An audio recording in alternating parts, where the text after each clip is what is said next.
ভগবানের নাম ও চিন্তা যেমনভাবেই করো না কেন তাতেই কল্যাণ হবে। যেমন মিছরির রুটি সিধে করে খাও বা আর করেই খাও, খেলে কিন্তু মিষ্টি লাগবেই লাগবে।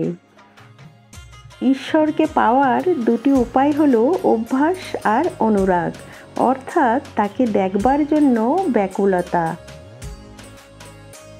নমস্কার বন্ধুরা, আশা করছি সবাই ভালো আছো, সুস্থ আছো। আজকের আমরা সবাই মিলে এলাম গড়িয়া রামকৃষ্ণ মঠে। এখন আমরা আরতি দেখছি। আরতির পর সুতপাদির সুমধুর কণ্ঠে ঠাকুরের গান শুনব। তারপর মমেরি পাঠ করে শোনাবেন আমাদের। ঠাকুরের রাতুল চরণে রইল আমার বিনম্র প্রণাম। ঠাকুরের আশীর্বাদ সবার উপর বর্ষিত হোক, এই প্রার্থনা করি।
তখন রাজনৈতিক আন্দোলনের সময় এই আন্দোলন দমনের জন্য গভর্নমেন্ট হইতে সর্বোচ্চ কড়া পুলিশের ব্যবস্থা হইয়াছে।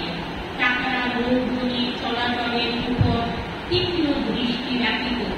এমনকি শ্রীমায়ের বাটিতে আসিয়াও ভক্তদের নাম লিখিয়া লইত। অন্তরীণের মধ্যে 2-4 জন মায়ের ভক্ত ছিলেন।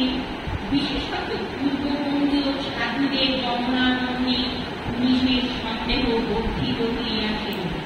জয়রামবাটির শ্রীমায়ের বাড়ি পুলিশের নিকট মাতাজির আশ্রম বলিয়া পরিচিত ছিল। গোয়ালপাড়ার আশ্রম তাহাদের অনুরূপ চিন্তার বিষয় ছিল। ইহা মায়ের পক্ষে এক ভীষণ উদ্বেগের কারণ ছিল। ইহা দূরীকরণার্থে শ্রীমায়ের স্নেহভাজন ভক্ত বিভূতিবাবু চেষ্টা করিয়া একবার বাঁকুড়ার পুলিশের এক বড় কর্মচারীকে জয়রামবাটি লইয়া আসেন।